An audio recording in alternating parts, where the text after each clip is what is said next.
listening to the Betmaker Show. This is the NFL Week 2 betting odds preview for Thursday, September 12th, 2019. And now, live from Las Vegas, the host of the Betmaker Show, Brian Blessing. All right, kids, the rhythm of an NFL season is underway, albeit week 2, to me, is an extremely unique animal. Brian Blessing in Las Vegas. No one is as good and no one is as bad, for the most part, as they looked in week 1, and we'll apply that to week 2. Although, I guess that's a misnomer because Bruce Marshall's good every week. Our good bud, Bruce Marshall from the Gold Sheet. Hi, Bruce. Hey, Brian. That was a weird, wacky week 1, but the funny thing is we see the adjustments in numbers for week 2, and there'll be overreactions. No matter how many times years go by and you warn people to not overreact to what you saw, they will. And they especially do from week 1 to week 2 of the NFL. So there's some situations we'll dive into, but that's kind of the order of the day, isn't it? Yeah, I'm glad you brought that up because I was going to mention that too. You always want to pump the brakes a little bit to prevent overreacting to especially good or especially bad efforts. Though in the case of the Dolphins, we might make an exception, but we'll get to them in a minute, I suppose. But everybody else, it's a pretty good rule to follow. Yeah, well, let's not waste time. So many games. We want to dive right in. Indy and Tennessee. Tennessee, a number sitting on 3. Maybe an outside chance it gets to 3.5. Let's call the total on the game 44.5. Indy played their hearts out against the Chargers. Tennessee, Bruce, I think good for them. I think they are well coached. But I think that game, and we had talked about that game on numerous podcasts leading up to the season. Honestly, I think Tennessee was just sick and tired of hearing about all the Cleveland hype for months and months, and they went in there and punched him in the mouth, and we said that could happen. Yeah, we did, and Tennessee, that was an interesting effort there by the Titans, and everything seemed to work, although we haven't seen a huge reaction to that game in the number, at least yet, in this game with Indy, so I think the masses still need a little bit more convincing about the Titans, but they are well coached, and they are good. And I think the same applies to the other way, at least being well coached. That's Indy. And, Adam Vinatieri was a couple of years younger. They might have won that game against the Chargers last week. They showed some character coming back. I think Brissett's going to be fine at quarterback. And actually, he could come in handy this week. All those blitzes that Dean Pease dialed up last week, which got Baker Mayfield out of sorts. Brissett has some wheels. I think he can get out of trouble there. And a lot of big plays by the Titan offense last week. And, Derrick Henry got involved, long touchdown pass, and Mariota looked really good. I think, at least as far as Mariota goes, that's more the exception than the rule. And without trying to sound snarky, I'd like to see him try to do it again like that. We took the Colts here 23-20. So I think Indy bounces back, and kind of important for Indy to get a split out of these first two that hate to start 0-2. And I think this team can hang in the race even without Andrew Luck. I'm on board with your final score because I think you look last week, Tennessee's not a team going to be running around putting 43 points on the board. And sometimes the Chargers, their games kind of get goofy. I just got a feeling this is a division game where familiarity breeds contempt, and I can see these two teams moving the ball between the 20s, but the field goal kickers could get worn out. I don't see a lot of points in this game. Yeah, you might be right. That's the concern here for Indy. With Vinatieri last week, like you said, he's 46. Been waiting to see some signs of aging, and maybe that was what we finally saw last week with him. Because normally those kicks he missed, he would make. So I think that's got to be one concern for Frank Reich going forward. All right, that's a low-scoring one, at least in my estimation. One that could feature a lot of points. You get an out-of-conference game, indoor, fast track. That's the Chargers and Detroit. Rivers and that Chargers offense went up and down the field, but the D was susceptible to some big plays from Indy, as we just talked about. And Stafford slinging it around. And I would say this, Bruce, poor Lions fans, right? I mean, even Arizona, they squandered and gave that game away. mismanaged timeouts, a lot of goofy stuff, but it's a tie. It wasn't a loss, so it's not the end of the world. But Stafford clearly looks like he's still got something cooking there. And I'm telling you, the Hawkinson kid, Bruce, it's one game. So if we're warning everybody not to go overboard, I'm not going to go overboard about an individual because it is one game. But he lived up to all the hype for a tight end to go that high in the draft. He's got speed. I do think he's kind of a red zone matchup nightmare. And it does give Detroit real options when they get in the red zone. Well, he's another one of these Iowa tight ends. Kirk Ferentz has a factory of those. You know, Noah Fant was another first-round pick in Denver. It was George Kittle before these two guys. So I guess Ferentz knows what he's doing, developing these tight ends. And that's, it's one positive for Detroit, but I think it's an overwhelming negative that they didn't close that thing out last week. When you're up 18 on the road against a rookie quarterback in the fourth quarter and you let that thing slip away, that felt like a loss for the Lions, even though it shows up as a tie on the scoreboard. And they don't win this one, then you're looking at on the road at Philly and then Kansas City and then the bye, and they come back with Green Bay and Minnesota out of the bye. They got to get wins wherever they can get them, and I think that was a missed opportunity last week. And Matt Patricia is not doing anything to convince me he's not going to get fired at least at some point in the future here. I think they're in trouble. The whole thing's in trouble there. The Chargers, this is play to form. I mean, they usually have this sort of trouble at home covering point spreads at least. On the road, though, since they've moved to LA a couple of years ago.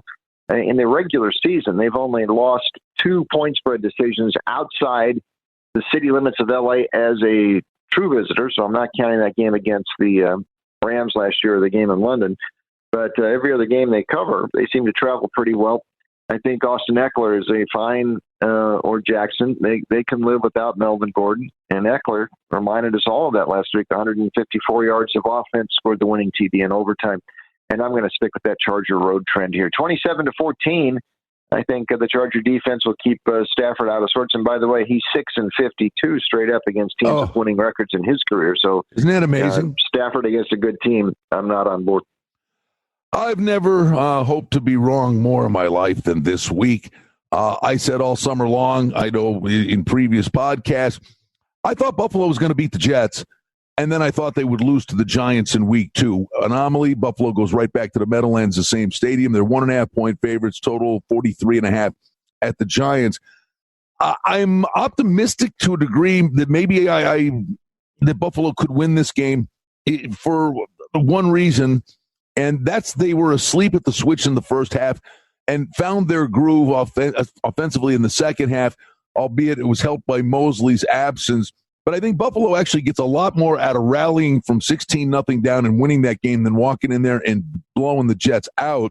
So there's a little momentum for the Bills coming in. I do think what's going to happen, Singletary's going to get the ball a lot more than he did in week 1. And I do think that's a good thing for Buffalo. I never thought the Giants were going to be able to pass the ball on the Bills anyway. Bruce, Shepard's got a concussion, may not play in this game.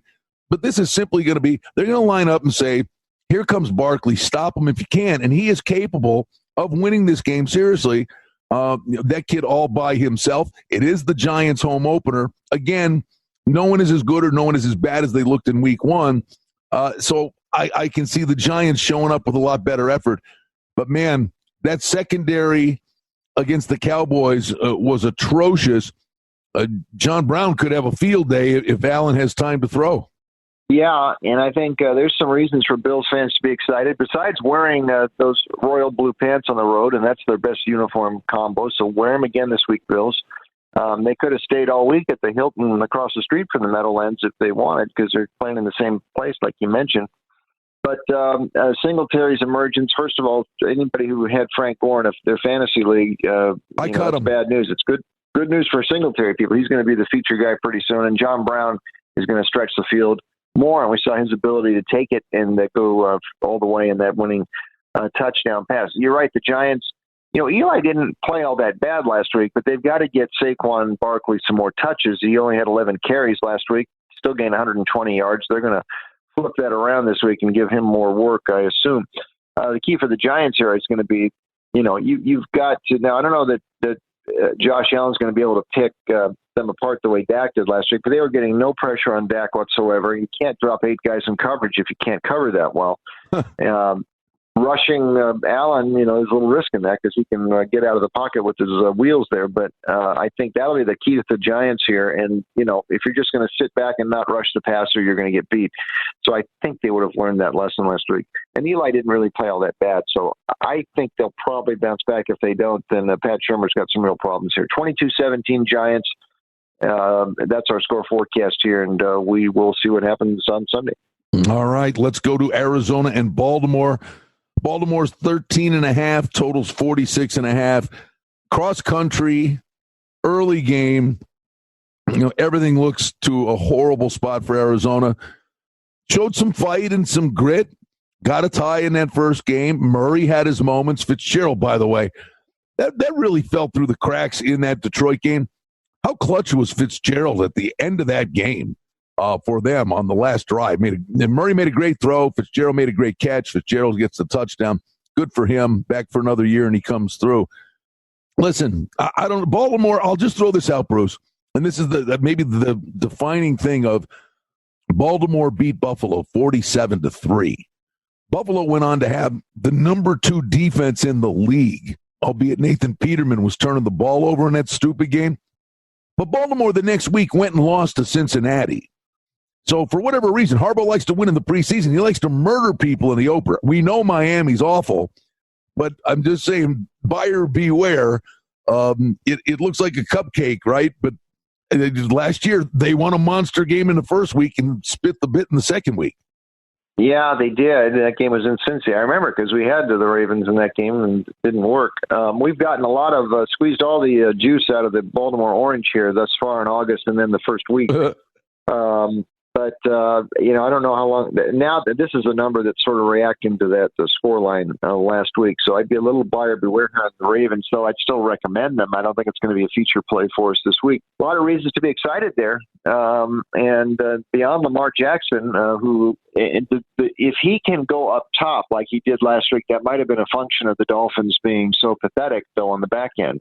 But if he can go up top like that, it changes the dynamics on how to defend this team.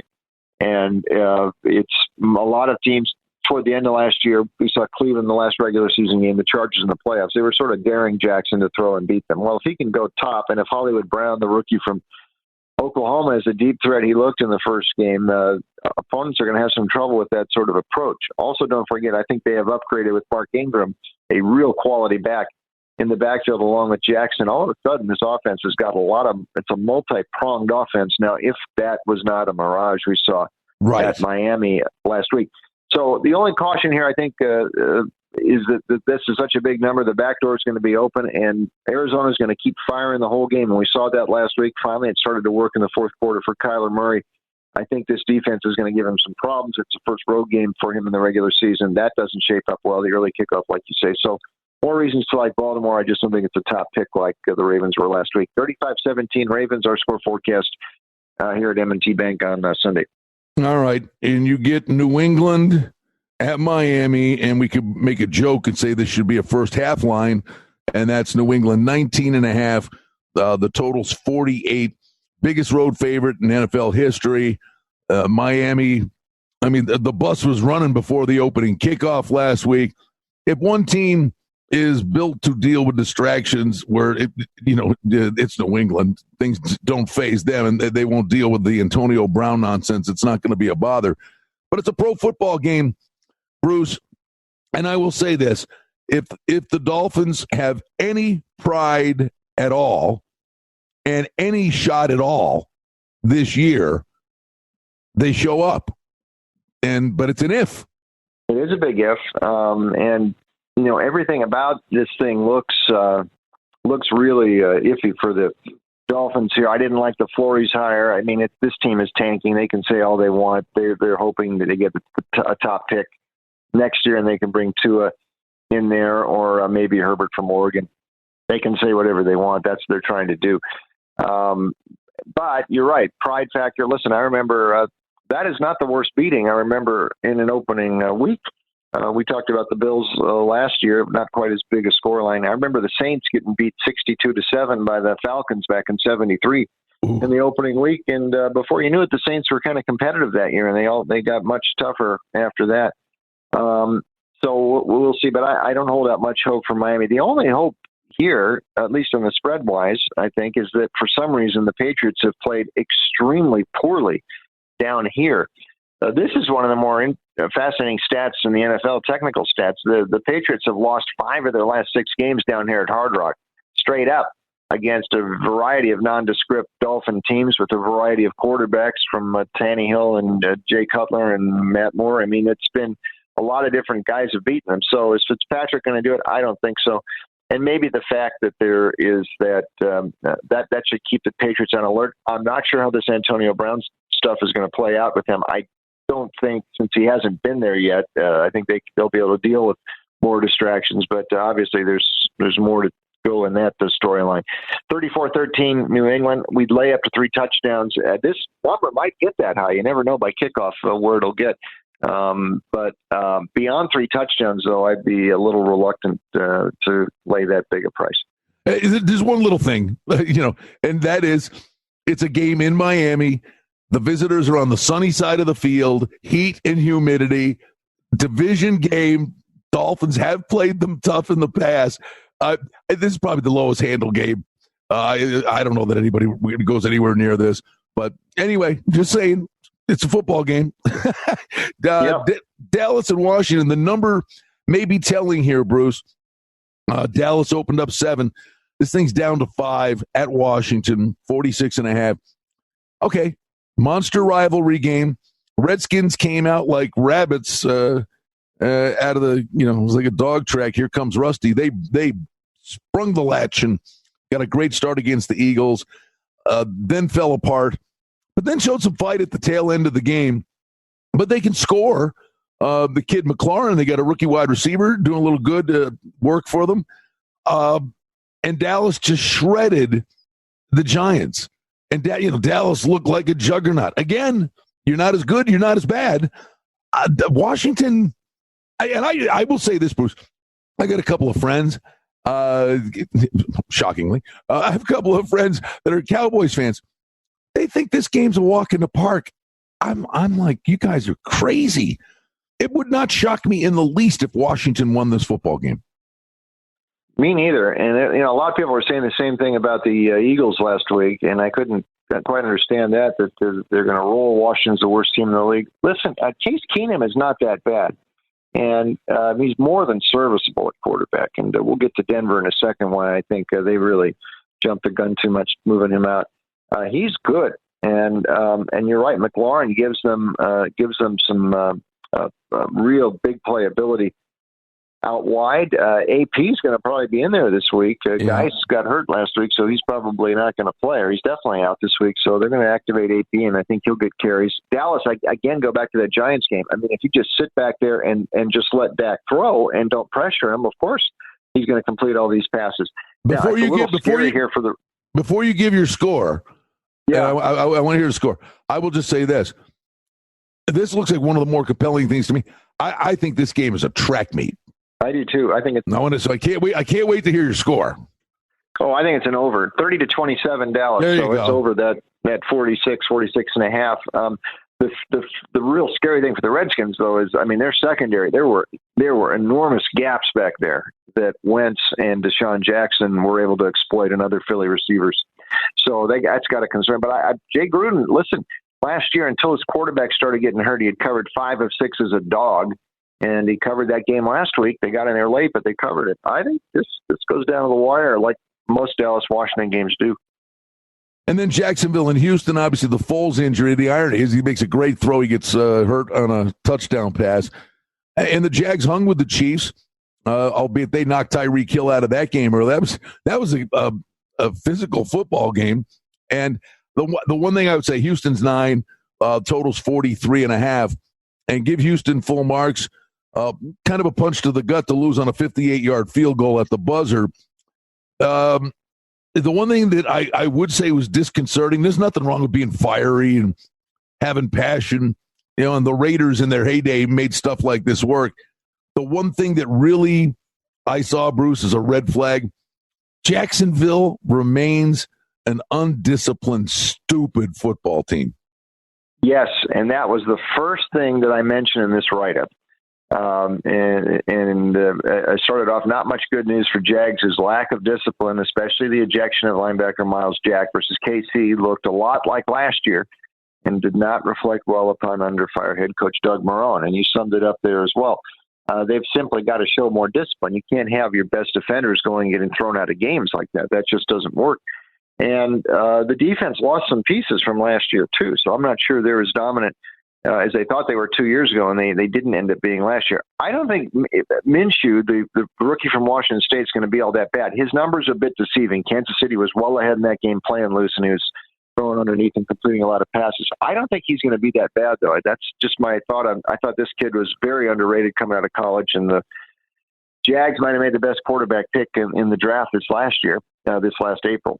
Having said that, though, it's going to be tough going here to Houston. I am a little concerned how Houston might, like you say, after that gut punch on a Monday night, it looked like they pulled that thing out dramatically, and then they lose on the 58-yard field goal.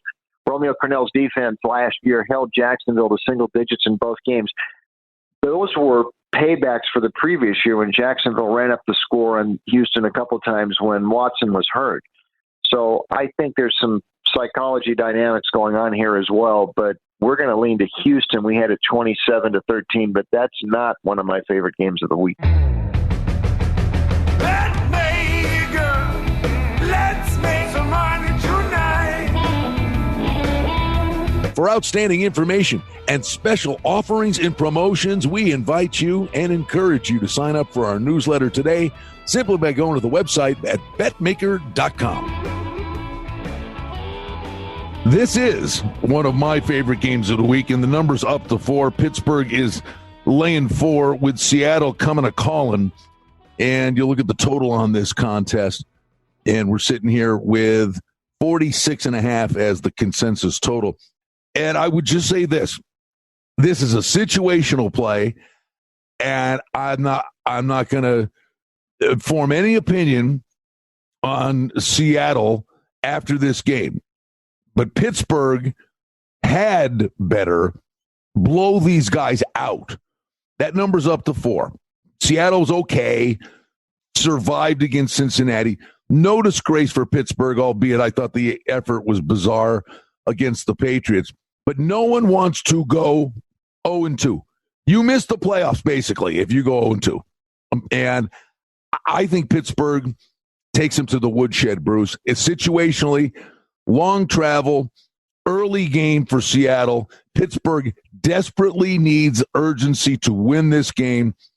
I think Pittsburgh takes them to the woodshed, plus Seattle's at home next week with the Saints in a conference game coming in. Everything points to Pittsburgh. If Seattle walked in here and won this, full marks to them, but that would be a big red flag for Pittsburgh for me. I think Pittsburgh, it's just set up for them to take them out big. Yeah, it sort of is, and I can understand that. And this is the week 1 to week 2, the overreaction, I think, could apply to Pittsburgh perhaps as well, although there is some concern there that maybe this offense is going to miss Antonio Brown a lot more than they thought. I mean, even though it was only one game, I mean, that was a poor effort last week against New England and all the way around, and Brown was missed on the field at least. And even if you look back last year, that last game of the regular season he missed, I mean, they darn near lost that to Cincinnati in a game they had to win to stay alive, and that game was at home. So maybe they're going to miss Brown. You might be right. I hear the psychology argument and all of that, but I don't want to underestimate the Seahawks. And Russell Wilson, he shows up to play every week. He might be my favorite quarterback in the league. Just a note, I mean, they've been an underdog 28 times since Wilson joined the league and the team in 2012. 28 times. They have only lost against the spread 7 of those times. Yep. He has been a great underdog quarterback, and this is no Pete Carroll team's going to go in flat any week. He'll have them. The rah-rah works in this sort of spot. They'll get Clowney a little bit more involved. Their pass rush ended up saving them last week against Cincy. They'll get in. They'll come after Big Ben, and Clowney's going to be a little bit more of an impact. We actually we gave Seattle a shot here. 28-23. It's calling the upset. And we like Russell Wilson as a dog, and we'll see what happens. If this game was in week 10, Bruce, I'm with you. If it was in week 10, I mean, and that's what I'm saying. It's nothing more than a situational thing. If this game was in Week 10, you betcha Seattle could walk in here, compete, and win this football game. This situation just dictates Pittsburgh tilts the field on them. That's all. And like I said, I'm not going to form any opinion on Seattle here. I think this is a very good football team. Yep. It's just a situational thing, and it could be wrong, but that's the only reason I would sit here and say I could see Pittsburgh tilting them. But we'll see. Yep, I could see that. Yep. San Fran, Cincinnati, 1.5, 2. Cincinnati's favored. Totals 45. San Fran doesn't go home. They get the road win against Tampa. Seattle, really nice. Cincy, a nice effort in Seattle. John Ross finally showed up as a deep threat for the Bengals. Give them full marks. Weird game, bud. San Fran, Tampa gave them that football game. Gave it to them. At the end of the day, there's a win on the board and you get out of town. That's all that matters. This is a goofball game. It's hard for me to figure this one out. Totals 45. Well, after spending the whole week in Youngstown, which San Francisco has done, Cincinnati is going to seem like Acapulco to them, so they'll like going there. That just proves that they're still. I mean, there's the Bartolo, connections there, and that's their base. So training Youngstown State all week, so I'm sure they're well taken care of there. Here's the thing about the Niners last week. Yeah, a couple pick sixes, but that's maybe a difference in the San Francisco defense this year. They're playing with some swagger. They hardly forced any miscues at all last year. I think just 9 turnovers all year, and here they come out 4 in the first week, 2 pick sixes. Witherspoon, one of the cornerbacks, aside from Sherman, also, I mean, he picked up his game, and he just smelled that Jameis Winston screen pass and that little slow ball, and he just stepped in front of it and took it. If you got a defense can make plays like that, it's good. Now, Andy Dalton, I think, is a little underrated, and Cincinnati might not be bad. But San Francisco, if the defense has that sort of swagger and can make some big plays, which it wasn't making last year, that's something you might want to figure in here to the 49ers. Jimmy G didn't look all that bad last week. Not a great week, but, I mean, he's working some of the rust off. And I don't think the Niners are that bad. And I wonder how the Bengals are going to react after blowing a lead like that in Seattle. They did bounce back last year, like you said earlier, and beat the Ravens in week 2 last year. But I might take a lead with the 49ers here. I think this is a team that could be kind of a surprise. And they're 1 win away here from starting their season 2-0 with wins on the road. Pretty impressive. So I'm going to get on this bandwagon early. 24-17 49ers. I think something's going on with the Niners, and this might continue the trend. All right, Bruce, let's go to Minnesota Green Bay. I think this is maybe this is the new Baltimore Pittsburgh for the odds makers. Hang 3, be done with it. Green Bay 3 at home. Minnesota will be 3 at home down the road. The total on the game is 44. I'll just very quickly say I like the under in the game. Cousins threw the ball 10 times. That's how bad the Falcons' defense was. The Minnesota's defense played very well. Green Bay addressed the defense in the offseason, and they showed up in the game against the Bears. It's funny. I mean, you're sitting here talking, Kirk Cousins can be kind of a, fantasy machine, and Aaron Rodgers, and there's Diggs and Thielen. There's a lot of really good players on this field. I don't know. Good luck putting it in the end zone. Well, the fact you're right. I think this total's too high, and the fact Minnesota only passed the ball 10 times. I mean, this is Mike Zimmer. This reminds me a bit of how Hank Stram evolved as the Chiefs coach. As the last few years, they became extremely conservative, extremely so. I mean, all that high-powered stuff, that was in the mid to late 60s. It wasn't in the early 70s when Stram really dialed it back, which is what Zimmer looks like he's doing to me here. And I don't think he's got a lot of faith in Cousins, and I think that's his instructions this year. We're going to run the ball. Now, it may wear Dalvin Cook out before the year is done, but, I mean, that's what they're trying to do now. But that also serves to keep the clock moving. And there will be fewer snaps in this game because of that, and the possessions fewer. Green Bay's defense is upgraded. I think we saw that in Monday's and Thursday's game at Chicago. And we'll see about Aaron Rodgers getting on track. he didn't play in August, so they looked a little rusty last week too. It's against a good defense, but he's facing another one here.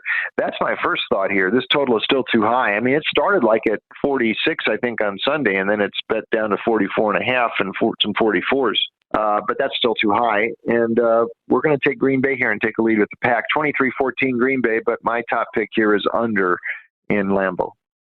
And Bruce, I hope this is one it does for me. I can almost imagine it is for you. You and I have always talked about our affinity and affection for some of the best memories of our life being old AFL football games. And this was always one for me. Kansas City wearing the red pants and the white shirts going into the black hole. KC in Oakland. KC 7.5. Total on the game is 53. Tyreek Hill is out. Raiders get the W. The Broncos, we'll get to them. You follow the Broncos so closely. The Broncos were a no-show. You know what? McCoy's going to help this football team, Bruce, because if teams are sitting there they're playing nickel and dime defense to contain Mahomes, LaShawn McCoy's going to have a really good year and be very helpful for them. He was very effective, not even knowing the playbook in the opener.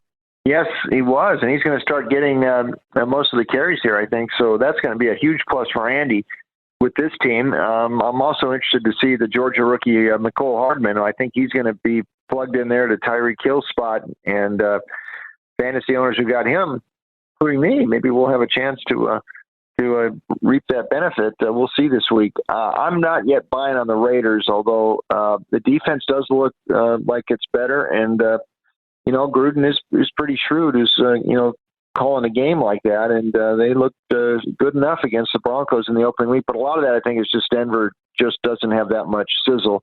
The Chiefs have plenty of sizzle. Let's also note that time of the season, the Chiefs have been really quick from the gate.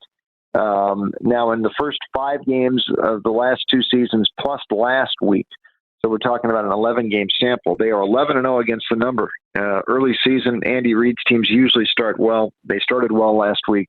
Mahomes looks fine, like you said. McCoy is going to be the guy who ends up bumping Williams out of the carries here and taking over the Kareem Hunt role from last year. And you're right, back to the AFL days and the very last AFL championship game, by the way. Here in the Coliseum, 17-7, the Chiefs, their last visit here, unless we somehow get a playoff game. I think the Chiefs honor that 69 title team. 37-23 KC. We're going to stick with that Andy Reid early season trend. The Raiders come back to earth with that on Sunday. By the way, one thing real quick in this game, and talk about it having it happen is never a good time, but at the absolute wrong time. The Conley kid with the scary thing taken off the field on the stretcher, the cornerback, they say he's okay. It was all precautionary, and they are holding out hope he can play. But their number 1 draft pick, the safety, Jonathan Abram, who, if you watched Hard Knocks and flashy kid, big hitter, well, he basically is flying around too much, hurt himself. He's out for the year. So conceivably, your 2 best secondary performers for the Raiders, Bruce, are out of this game against the Chiefs. That ain't good. No, that's not going to help them at all. Not in the least. Not in the least. All right. Just, listen, can the Raiders keep, if it's a track meet, can the Raiders keep up with them? Terrell Williams had a big game, but other than that, we'll see. Here it is, Bruce. This is the game everybody's been waiting for. New Orleans and the Rams. Rams 2.5. Totals 52. I know there were some people thought, hey, the Rams flying cross country against Carolina with the look-ahead spot, and they didn't play any. But, well, you know what? They walked in and they got the job done on the road. And now I think everybody thinks, New Orleans, that revenge thing. And I get it, Bruce, I get it. But at the same time, those things can be quirky because, the Rams heard from a lot of people too.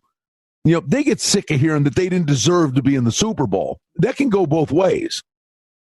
It can. I think it's an overrated thing in the NFL anyway. And the Saints are mad at anybody. They should be mad, first of all, at the refs, not the Rams' fault, and them themselves. I mean, they still could have won that game against the Rams. They still had the lead after that non-call there, and they still had the ball first in overtime. So, I mean, it was their own fault, too. Besides the refs, they have themselves to blame, too. So, no, I think that's a little overblown.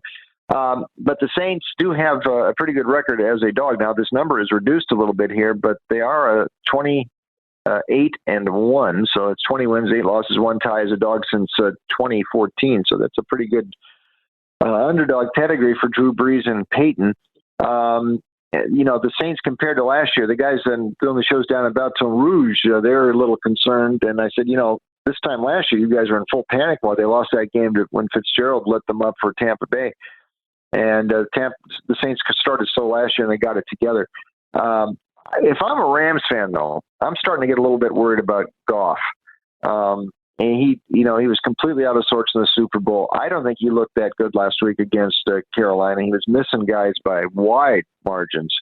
And they have just signed him to a mega extension here. And how about how they're platooning Gurley? Like they're really worried about his knee too.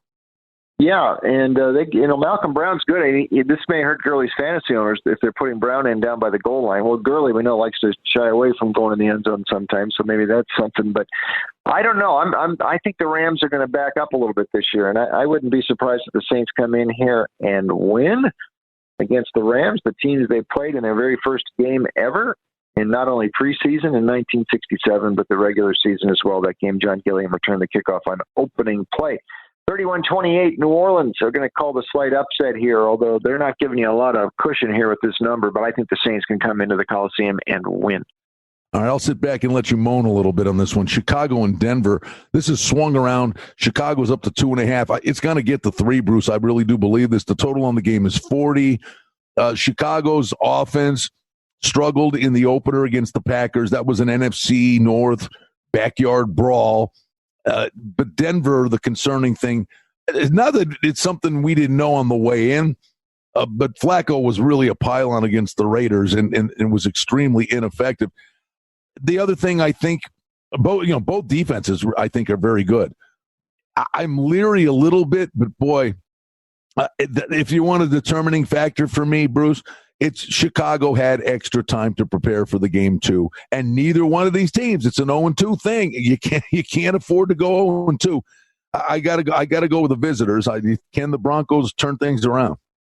Yeah, well, we'll see. It didn't look good on Monday night, and you're right. The NFL schedule makers, I thought they were supposed to prevent stuff like this. I know the Bears, or whoever plays that first Thursday game, is going to have an extra few days, but you usually don't match them up against a team playing on the following Monday and then on the road to boot.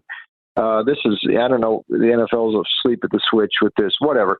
I think Trubisky's got issues here. I don't know that he's a headliner. I know he's still in the NFL learning curve here, but I don't see greatness with him.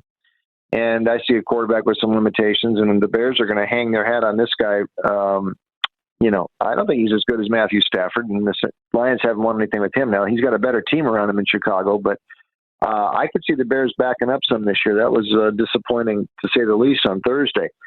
Now, Denver, by the way, the overarching thing here, this is the Vic Fangio game. I mean, he was at Chicago. He came to Denver from Chicago. He knows the Bears' personnel. I mean, you would figure he would know how to shut Trubisky down, especially if the Packers did it. Denver, though, there's something more going on here. By the way, Flacco does not look an upgrade to me from Case Keenum, and I'm a little upset again at John Elway for throwing Keenum under the bus like that and trying to make him something of a scapegoat from last year. Keenum helped them win a couple games last year, and it really fell apart from him when all his receivers got hurt. I'd rather have him right now than Flacco. Flacco doesn't go into go into the Chargers and win that game last year in Carson. He doesn't move, and I think what Denver's going to do in this game, they'll start off running the ball a lot, which they didn't do much in the first half on Monday.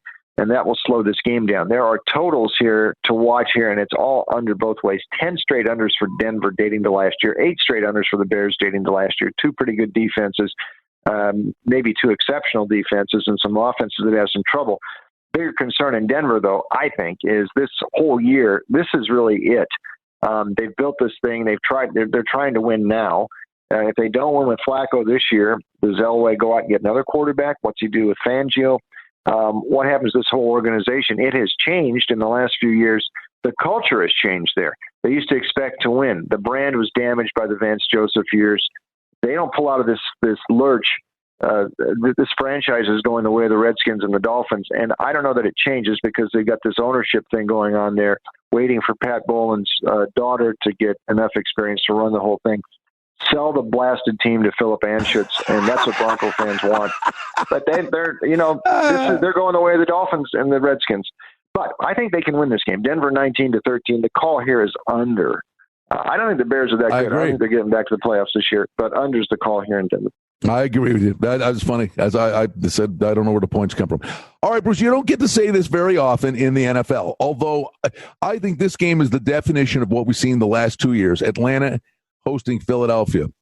The reactions to what was last seen. And honestly, I just think this is a horrible number. It was pick. Philly's 1.5. Atlanta, to me, should have been a 3-point favorite in this game. Philadelphia was shredded by Washington at the beginning of that game. Full marks. They got their act together. And, a couple big plays to Deshaun Jackson. They come back. They win the game. They mess up at the end, and Washington gets the backdoor cover. But, Bruce, Atlanta, historically, is a pig on the road, and they put up video game numbers at home. So, Ryan, you're on the road in Minnesota. Crowd noise is a factor, and he's under duress the whole game. He is going to be at home. It's their home opener. He will have time to throw this week where he didn't have time to throw last week. And I just think, and the total's 52.5. I think this is a bad number. I think Atlanta wins this game. They're good at home. They're bad on the road. I don't know. Am I wrong? I'll be interested to see what the Gold Sheet score is here, but I think this is Atlanta all day long. Yeah, well, I see the point there, and this is the nature of the NFL. You sort of get that. The kicker in this that might change the dynamic is if Atlanta really is a situation in trouble, and I think if they don't win this game, they're toast. I think he gets fired before the year is done if they don't win this game. Maybe not next week, but this would be an indicator that things are all wrong there. But there were some real red flags in that game last week. One, they couldn't stop Minnesota running the ball, and Minnesota wasn't even bothering to pass much. And the Vikings ran all over them last week. Also, the Falcons weren't able to run too much themselves, and the offense just wasn't able to get going at all in that game. So I wonder, Dan Quinn, he's changed his coordinators this year. He's brought Dirk Cutter back from Mike Smith years to coordinate the Ryan offense. Quinn himself is coordinating the defense, which is the job he held in Seattle before he took this job in Atlanta. I don't know. This is a team that's got some trouble. Now, they've played lower scoring games lately. It was Foles in there the last couple of times, including that opener last year on the Thursday night and the playoff game the year before. But it's Wentz in there now. I just think Atlanta is a really troubled team. And psychologically, I don't know that they've ever really recovered from that Super Bowl. And I think this is going to end badly for Dan Quinn this year. Gold Sheet had it 34-26 Philadelphia. We could be wrong on this. I hear your argument for Atlanta. I just think overarching here, I think this is a team in real trouble. And we'll find out for sure after this game Sunday night. Yeah, I agree. And they may still be in trouble, even if Atlanta wins this game. Very quickly, I would just say, hey, listen, Cook and the Madison kid, and Cook's a stud, if he could stay healthy. And they showed that last week against that Atlanta defense. And again, it was on the road. But Howard, Sproul, Sanders, they're NFL running backs, but they're not going to terrorize you. I just don't think Philly's running the ball down their throat the way Minnesota did. It's apples and watermelons. It's a weird game. And then wrap it up with this. Can you explain this to me, Bruce? It was already at 2.5, and I liked Cleveland to play the Jets on Monday night on the road. All the hype, and I'm not buying into Cleveland, to be honest with you. But for the Jets, before the news came out, Sam Darnold's got mono, and he's not going to play in the game, and Simeon's the quarterback. I like Cleveland. I could care less. The quarterback seals the deal. But when the Jets lost C.J. Mosley to injury in that Bills game, Buffalo went right up and down the field. Mosley was phenomenal in that game. The minute he was out, a gaping hole for Greg Williams' defense. But now the big development is Darnold's out, but the number hasn't moved. Yeah, I think it is going to move before kickoff, though, with him out. And it's going to move Cleveland's direction. And, I like the Browns at 2.5, 3, but I'm having a feeling as we get to Sunday, you're not going to have those. It's going to be up higher. It's going to move a couple points at least, I think. So we will see. I agree with you about Cleveland, overhyped. I don't know that Freddie Kitchens is up to this. Jimmy Haslam has made mistake after mistake after mistake in his coaching hires. And I think in trusting this situation with all those big personalities in the clubhouse to a guy who's never been a head coach and just a good old boy. He wasn't even the coach last year. I mean, he was the offensive coordinator. And it was Greg Williams, who, by the way, is on the Jets side this week. So there's another angle to look at here. I'm not on the board with the Browns here. I think this is all just set up to fail. But again, to overreact to last week's game, they're not as bad as they looked last week. And the Jets, listen, the honeymoon is over for Adam Gase after 1 week. That offense scored only 8 points a week ago. I know Buffalo's defense is pretty good, but the Jets couldn't throw the ball downfield, and that was with Darnold. And I don't know that Simeon's going to be able to do any better. 24-16 Cleveland. We made that pick in the gold sheet thinking Darnold was still going to play. Yep. So we're not going to narrow it because Simeon's in there. We're going to at least stay with that pick. We'd still lay the points with Cleveland, but I think those 2.5s are going to be gone pretty soon. All right. You want a goofball this as we wrap it up? A goofball, one of the better bets of the week, because player props are up and they do this. I've not seen the number yet, but I'll be interested to see what it will be. Say what you want. The thing about wearing a watch during the game, stop it. It's just insanity. And that's the problem when you get these.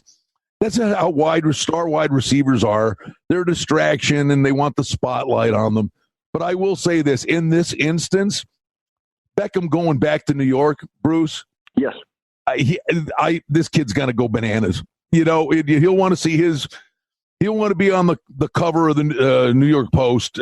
I bet you Beckham puts up monster numbers in this game going back to New York City. Yeah, that's right. I could see him doing that definitely. And